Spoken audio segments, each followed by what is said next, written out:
Olá pessoal, tudo bem? Como estamos? Tudo bem? Tudo ótimo? Professor Luciano Esmeraldo, estamos aqui para mais uma conversa, extremamente importante, para os nossos conhecimentos, para os nossos aprendizados, logicamente. Então, pessoal, seguindo aí o nosso conteúdo, claro que a gente estudou e analisou aí dentro das sociedades personificadas e despersonificadas também as características principais de cada uma dessas sociedades. Na medida que a gente ia abordando-as, a gente ia também especificando e discutindo as características dessas sociedades.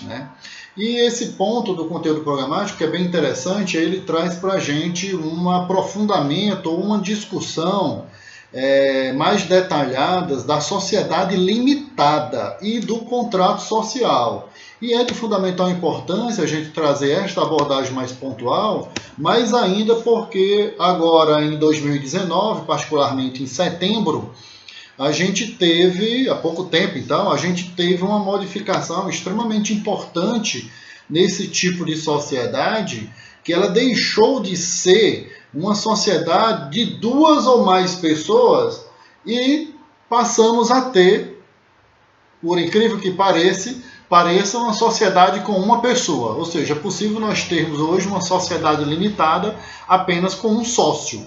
Isso depois que tivemos aí uma modificação no direito de empresa, no Código Civil, que trata, evidentemente, da sociedade limitada. Então, é um assunto extremamente importante a gente abordar isto, porque, evidentemente, ele mudou apenas no que diz respeito à composição do tipo de sociedade, certo? Somente a composição do quadro societário, ou seja, de sócios, evidentemente, deste tipo de sociedade. Mas continua, evidentemente, a sociedade limitada é uma sociedade personificada, Então, elas têm a sua previsão do artigo 1087, do artigo 1052 até o 1087 do Código Civil, e é uma sociedade, pessoal, que consiste num tipo de associação que estabelece normas com base no valor investido por cada associado. Então, cada sociedade investe um valor, certo? E aí, com base nesse valor é que vai ser criada a sociedade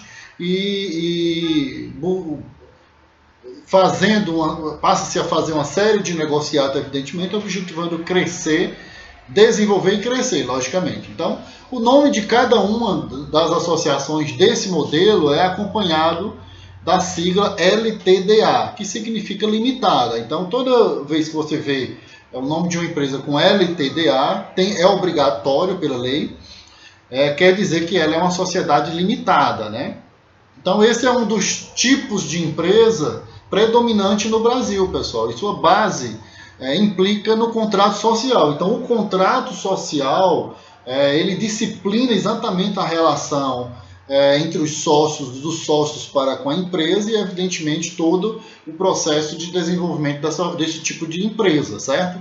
Logicamente que o contrato social não pode ter nenhuma cláusula contrária à lei. Tem que seguir, evidentemente, todo o rito constante no artigo 1052 até o 1087 do Código Civil, certo?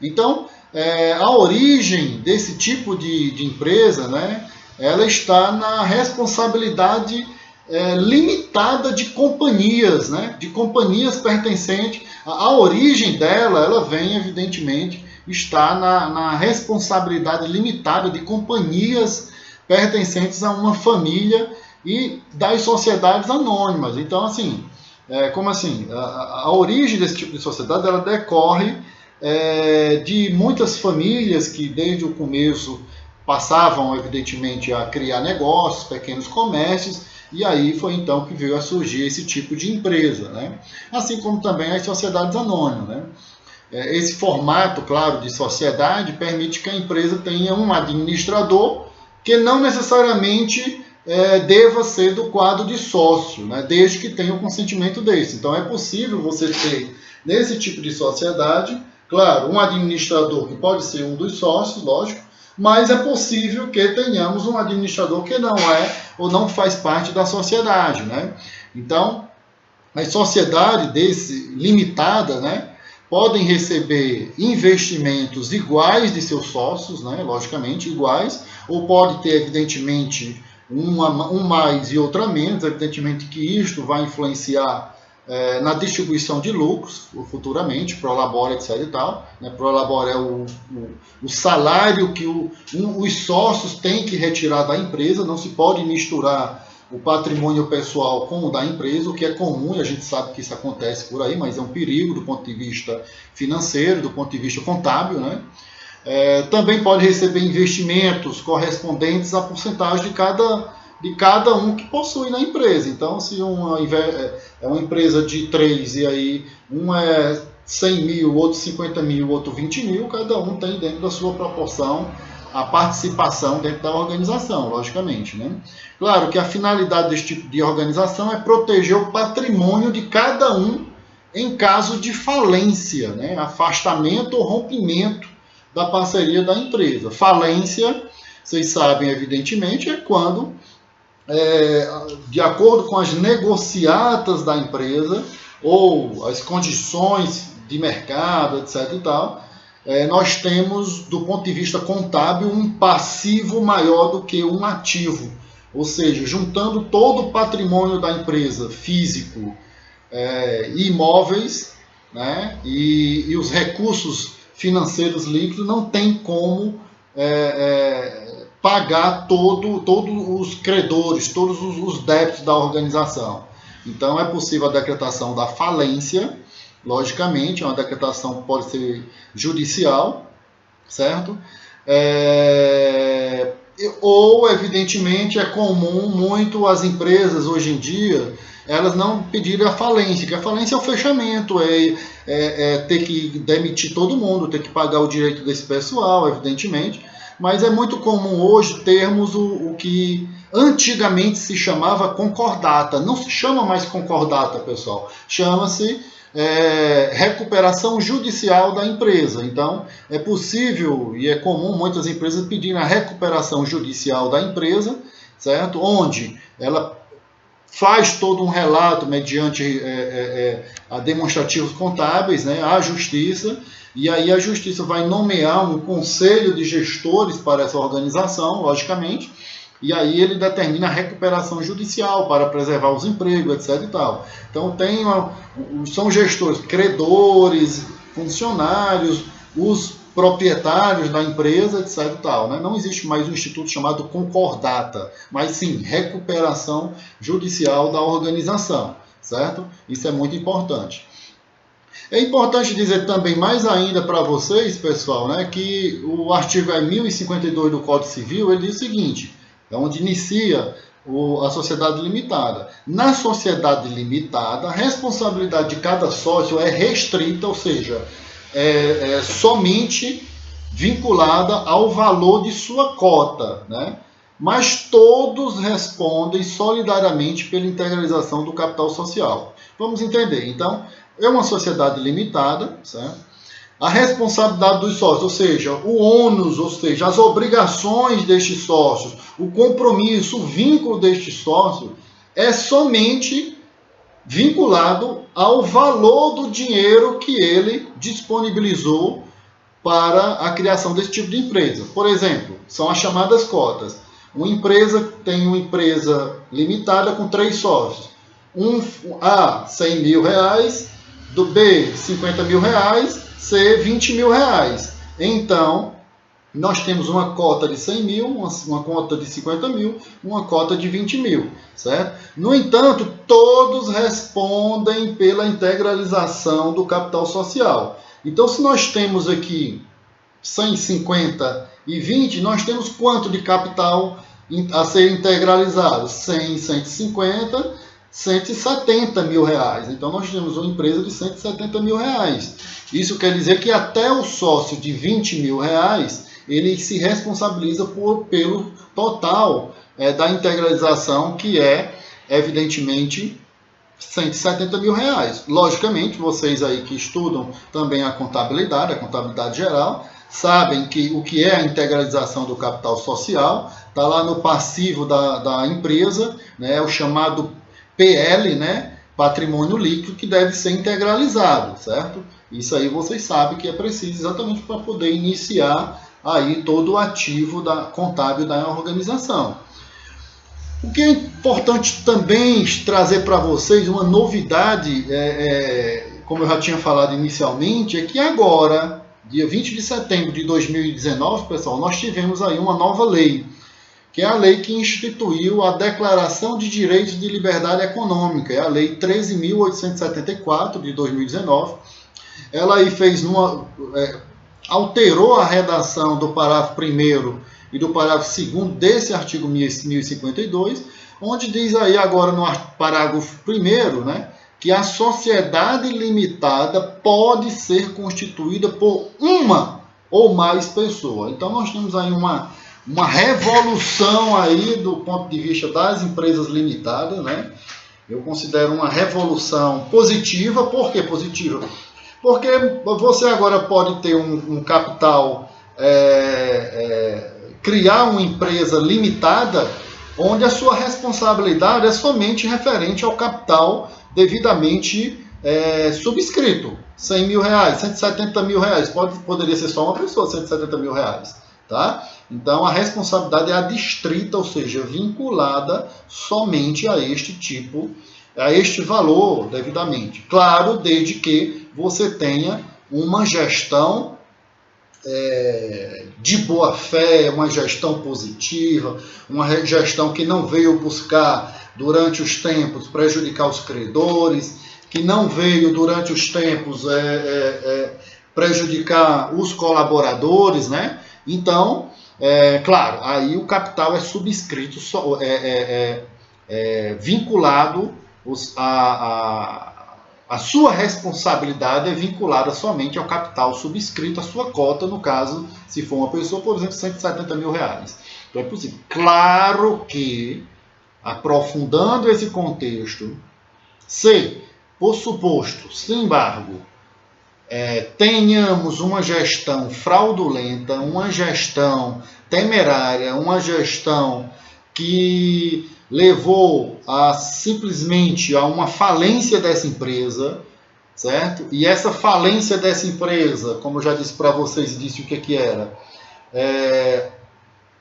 ficou um prejuízo grande para os credores e também para os colaboradores, e de repente o gestor, o sócio, mesmo único, unipessoal que se chama, ou os seus 3 sócios, 2 ou mais, de repente tem uma riqueza aparente, tecnicamente, nada no nome deles, mas pelas redes sociais, vê aí andando de avião, helicóptero, grandes casas de praia, etc. e tal.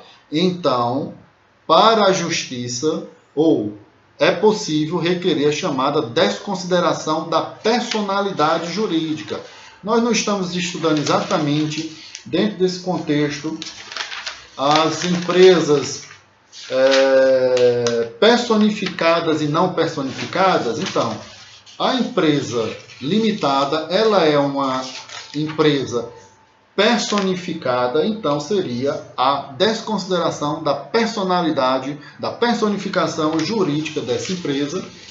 Inclusive, aplica-se a limitada para que o patrimônio pessoal venha para cumprir as obrigações sociais da empresa, logicamente, desde que fique comprovado que houve uma chamada gestão temerária, né? Uma gestão fraudulenta, certo?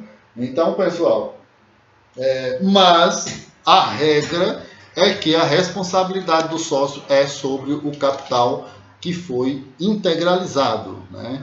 Então, nós temos ainda, continuando aí o parágrafo 2º deste artigo 1052, acrescentado, ou melhor, uma nova redação que foi dada pela Lei 13.874, de 20 de setembro, agora, de 2019, que diz: se for unipessoal, aplicar-se-ão ao documento de constituição do sócio único, no que couber as disposições sobre o contrato social. Então, o contrato social, o que é o contrato social? É um contrato que você vai, evidentemente, pedir o devido registro, certo? Então, o contrato social vai necessariamente estabelecer esses direitos e obrigações desse sócio unipessoal, de extrema importância, o contrato social, certo?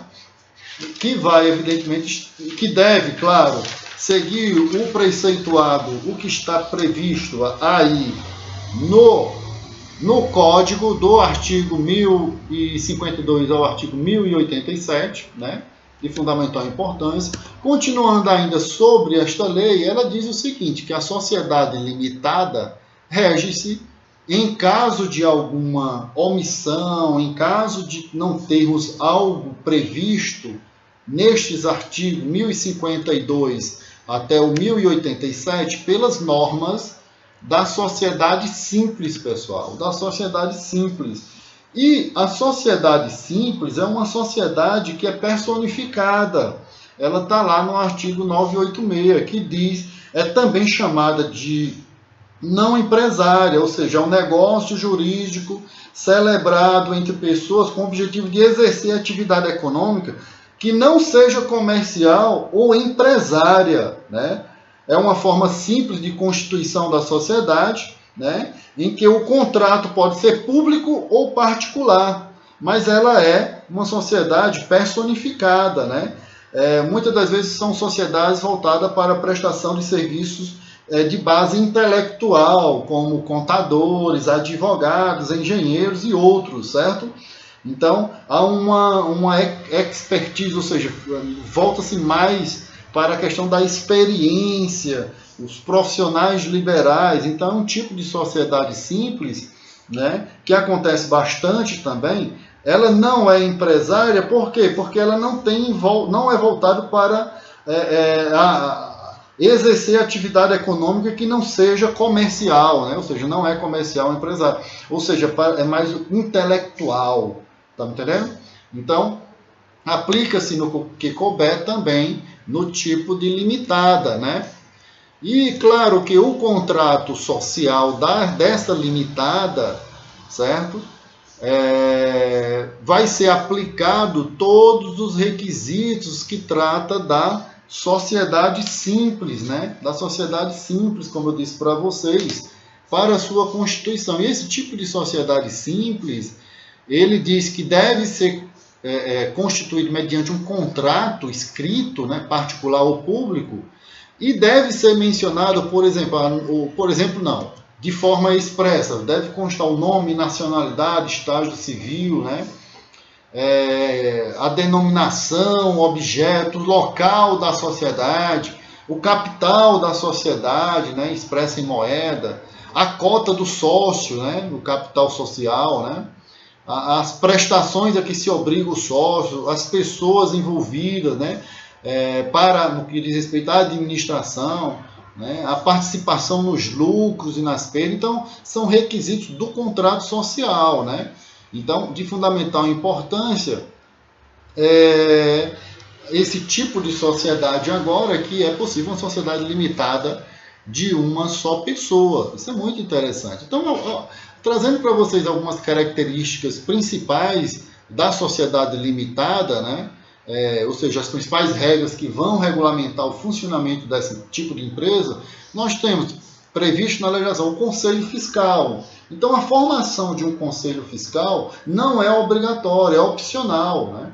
E serve como um mecanismo de gerenciamento das ações, das atividades, o que a empresa quer fazer, vai gastar quanto. Então, o Conselho Fiscal ele vem analisar isso, né? Uma forma de promover essa integração, analisar, etc, etc. Então, o Conselho Fiscal é muito importante dentro desse contexto, mas não é obrigatório. Vai trazer também, né, uma das outras características, a questão da responsabilidade, né? Então, a responsabilidade dos sócios ela é limitada e restrita, né? Que consiste, inclusive, esse tipo de sociedade limitada, um dos modelos de sociedade mais comuns no Brasil, né? Se o capital subscrito, ou seja, aquele permitido pelo sócio, não for totalmente quitado, os outros sócios respondem por essa inadimplência. Por exemplo, disse para vocês, uma empresa com 170 mil reais, um 100 mil, outro 50 mil, outro 20 mil. Se não, e você criou, previsto lá, que vai ser integralizado esses 170 mil. E não foi, o de 20 mil é responsável por essa integralização, logicamente, né? Uma outra característica voltada para a questão do prejuízo: caso haja prejuízo para o capital da empresa, é proibida a retirada ou distribuição dos lucros para os sócios, se ficar previsto a questão do prejuízo, né? O objetivo maior da sociedade limitada é garantir a estabilidade e o bom funcionamento da organização. Então, se houver um prejuízo, não pode haver retirada, evidentemente, legal, então nós estamos falando do contexto legal, pelos sócios, né? No tocante a uma outra característica, a questão da exclusão, um sócio pode ser excluído de uma sociedade limitada, e a gente observa pela legislação em duas situações. Caso não pague o valor acordado no contrato social, aqueles 3 subscritos, certo? Ou quando coloca em perigo a existência e o funcionamento da empresa, como a quebra de um contrato ou uma de suas cláusulas. Então, se ele não subscreveu, não integralizou o seu capital, por exemplo, aqui no exemplo 170 mil, ele pode ser excluído. E o outro caso é caso ele coloque em risco as operações da empresa limitada, causa um perigo, certo? Ou seja, ele quebrou alguma regra, quebrou algum contrato, então ele pode ser excluído dessa empresa limitada, né? Outro aspecto extremamente relevante, né, além das características já citadas da sociedade limitada, existem outros fatores também muito importantes. Por exemplo, é essencial destacar, por exemplo, que apesar de a responsabilidade de cada sócio ser proporcional ao seu investimento na empresa, e eu já venho frisando isso com bastante repetição, todos vão responder pelo seu capital dessa organização, né? Então, por que eu digo isso? E repito, por quê? Porque não é assim, né? Só criar e depois tchau, não. Ou você se responsabiliza, ou então você vai ser excluído, né? Então, isso é de fundamental importância, né? Outros pontos a serem observados são: os sócios devem atuar de maneira sempre integrada para que a empresa alcance um bom desempenho, deve trabalhar, deve manter uma rotina, deve evidentemente empreender sua competência na área que está criando a empresa para que a empresa realmente desenvolva e cresça, logicamente, né? Nenhum sócio pode retirar dinheiro do caixa da empresa para cobrir despesas pessoais. Isso não pode em nenhuma outra empresa, não deve acontecer. Ele deve receber o prolabore, né? Então, isso é um absurdo quando a gente vê e acontece isso, né? É de fundamental importância respeitar a questão da autonomia da empresa. A empresa é uma coisa, o seu patrimônio pessoal é outra coisa. Então, não podemos misturar, certo? E também é de fundamental importância estabelecer e verificar e analisar que, uma vez criada a sociedade, estabelecida essa sociedade entre os membros e as responsabilidades internas, né, o estabelecimento ele adquire o status autogerenciável, certo, pessoal? Ou seja, ela tem que trabalhar para se pagar. Você não pode, por exemplo, criar empresa e de repente estar jogando dinheiro externo seu patrimônio, salvo, evidentemente, empréstimo, logicamente, devidamente contabilizado na contabilidade, né?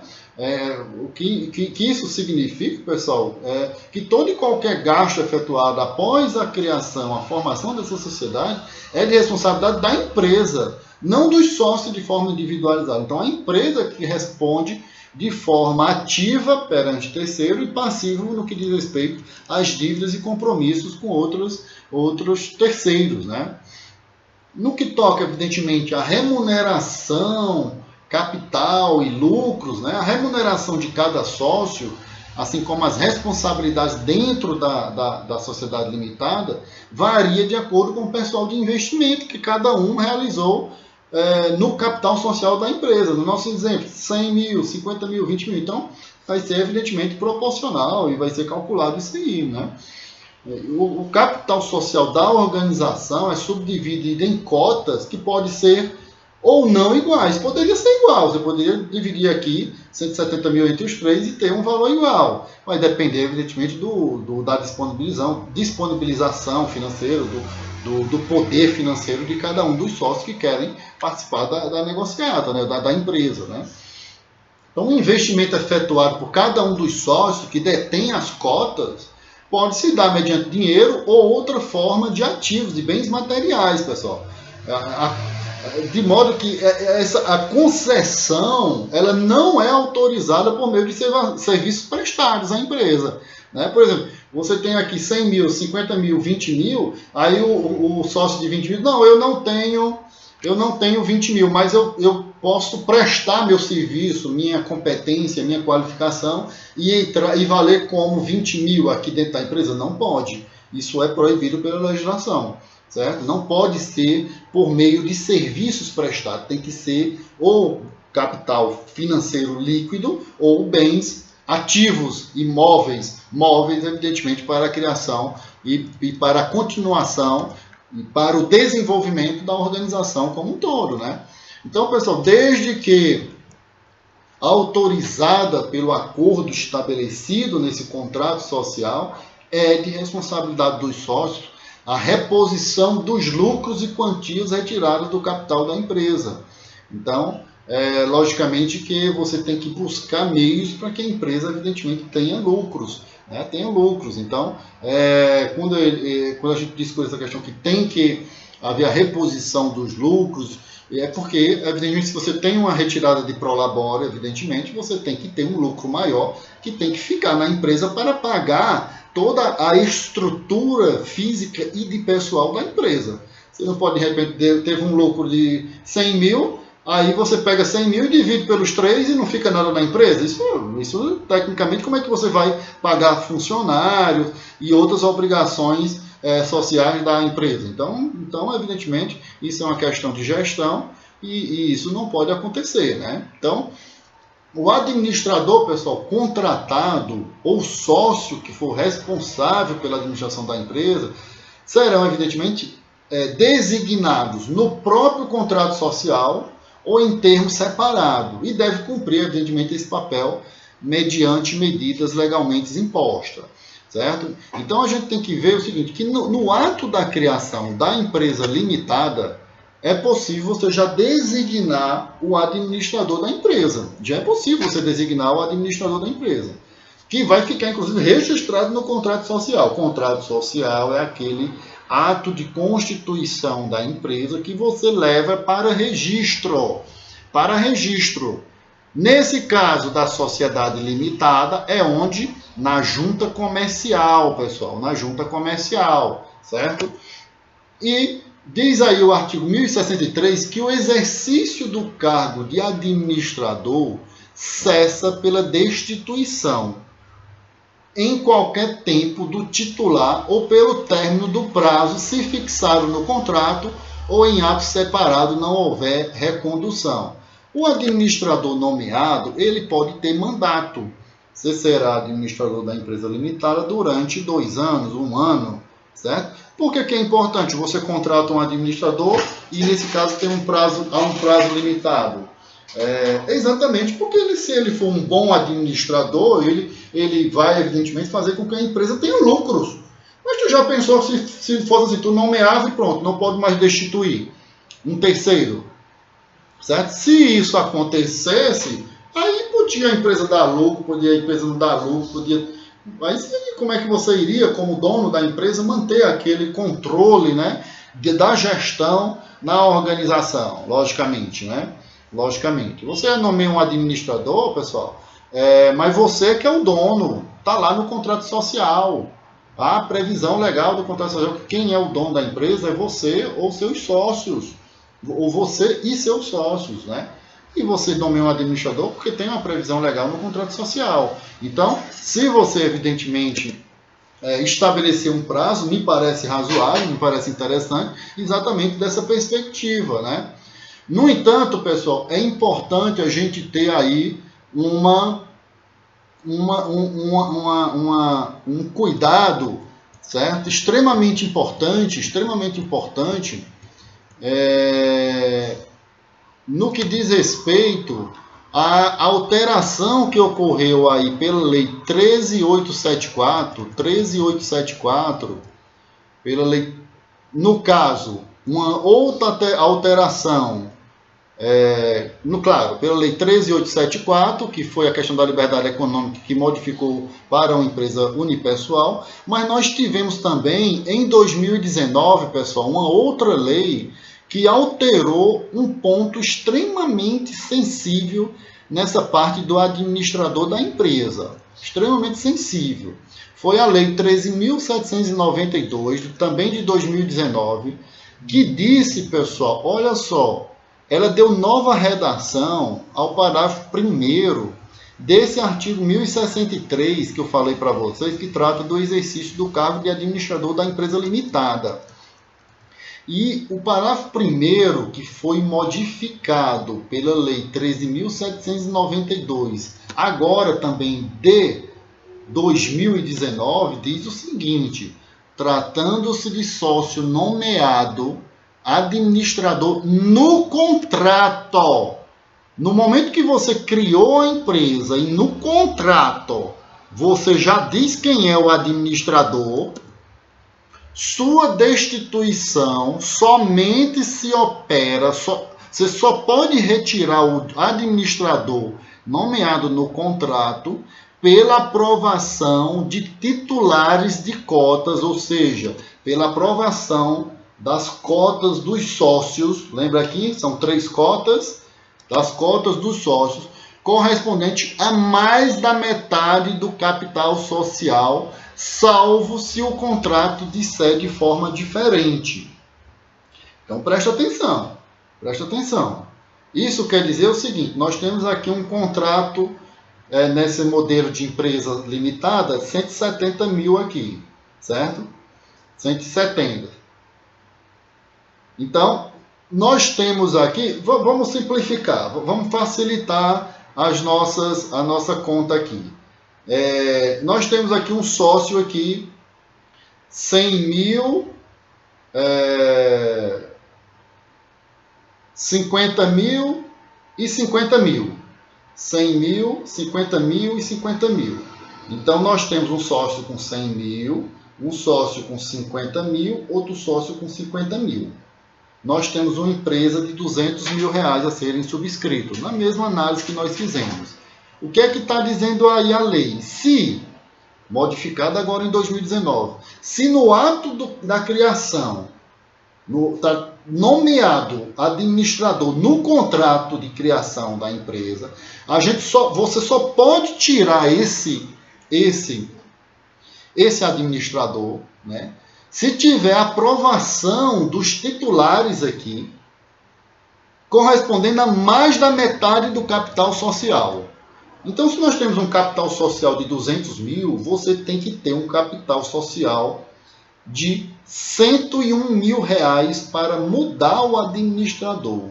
Isso quer dizer que se esse sócio aqui, que entrou com 50 mil reais, quiser tirar o administrador, não pode. Não pode. Ele não pode. A não ser que ele, junto com o de 100 mil, que vai dar 150 mil, pode. Certo? Então, temos que ter aí 50%, no mínimo, a mais da metade do capital social. A lei fala mais da metade. Quanto é a metade do capital social dessa empresa? A metade do capital social dessa empresa, desse modelo, é 100 mil reais. São 100 mil reais. 100 mil, 50 mil, 50 mil. Então, eu tenho que ter mais da metade, 101, ou 100 mil e 1 centavo. 100 mil e 1 centavo do capital social. Certo? Aí você pode destituir o administrador desde que você tenha nomeado ele no contrato social, no momento da criação da empresa, no contrato social. Eu não recomendo. Eu não recomendo. Né? Eu não recomendo. Cria-se a empresa e depois nomeia, se for nomear um de fora. Da mesma forma, se você nomear um dos sócios no ato do contrato social, vai ter a mesma situação. Salvo, pessoal, a lei também diz, salvo, se no contrato social você disser de forma diferente. Isso que eu disse para vocês pode não preponderar, desde que no contrato social você diga de forma diferente. A lei permite isso. Houve essa alteração, no entanto, a lei diz, salvo, ou seja, exceto se o contrato social disser de forma diferente sobre a nomeação do administrador, certo? Então, evidentemente, você tem que elaborar um contrato social, não é pegar aqueles prontos que tem, Ctrl+C, Ctrl+V, manda para um advogado, para um jurídico dar uma olhada, um contador vai dar uma olhada, etc. e tal, e aí vê a melhor forma de ter com base na legislação isso aí, para que depois você não fique, evidentemente, impedido de ser dono pleno da empresa, né?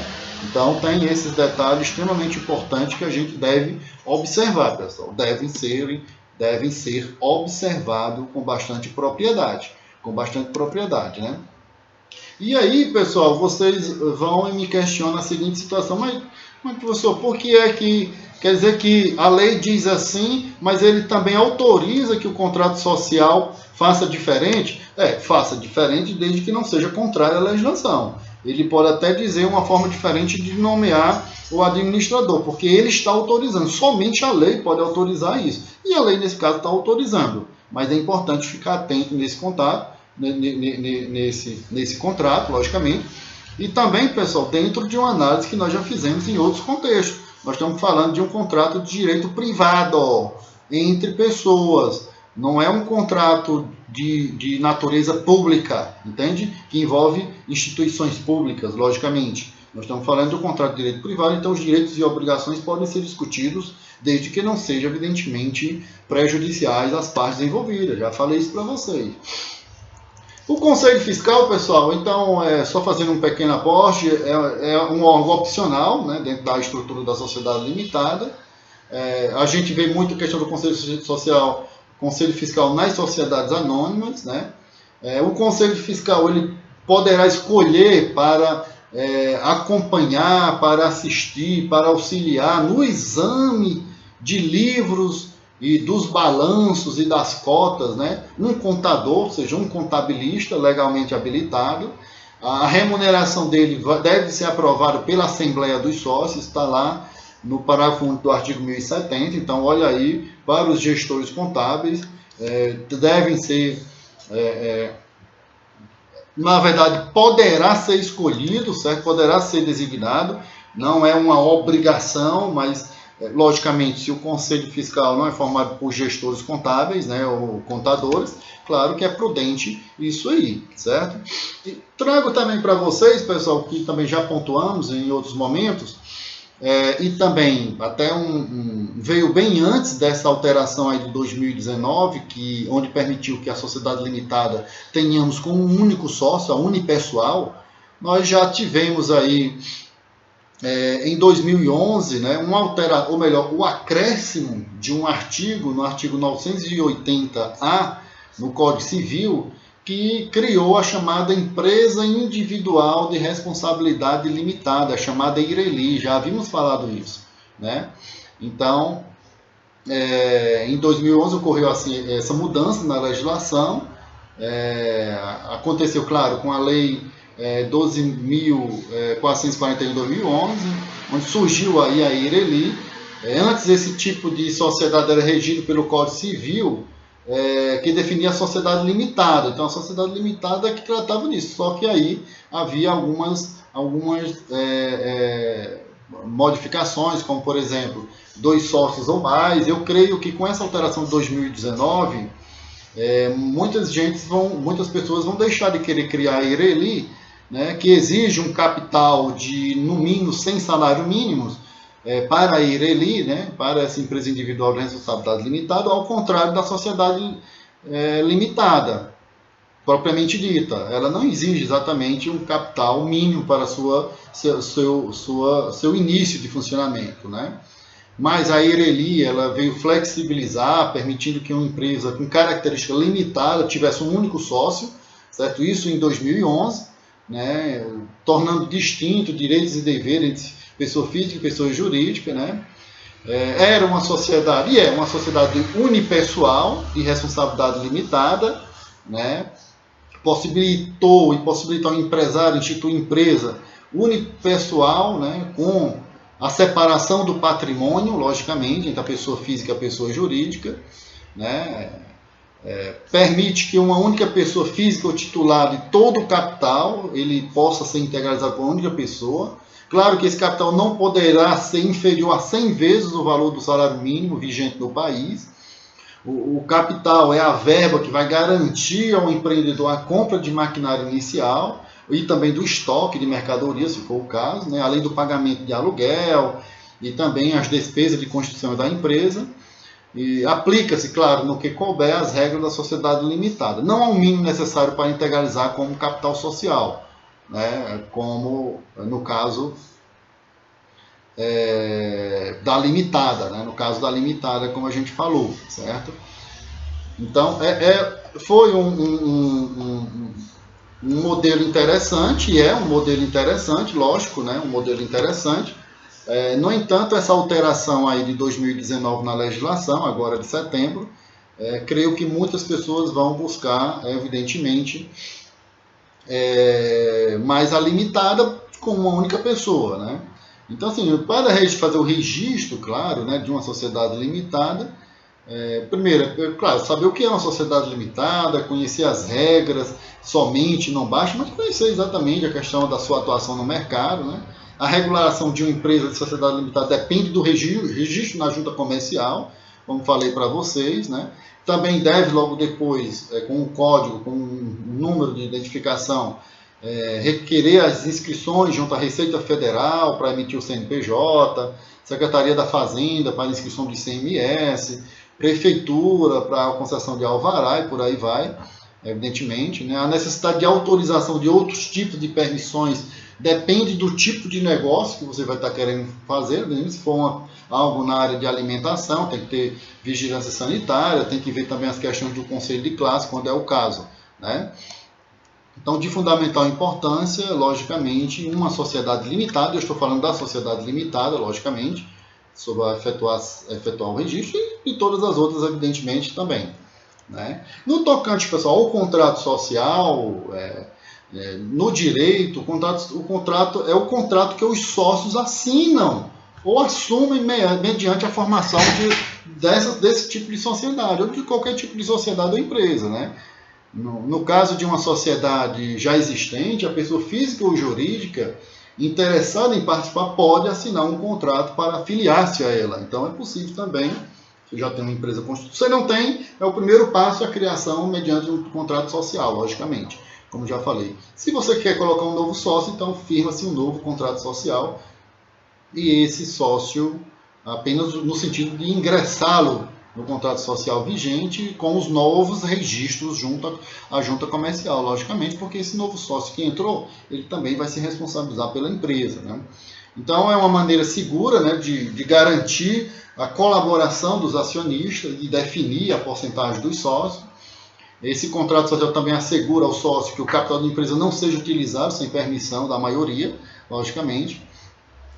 No âmbito contábil, o contrato social é uma forma direta de se acompanhar e fiscalizar, né, tanto o capital investido pelo sócio, né, que na estrutura de um balanço patrimonial se distingue, né, como capital subscrito e capital integralizado, como também, evidentemente, todas as ações voltadas, claro, para as questões das obrigações sociais e perante o fisco, né?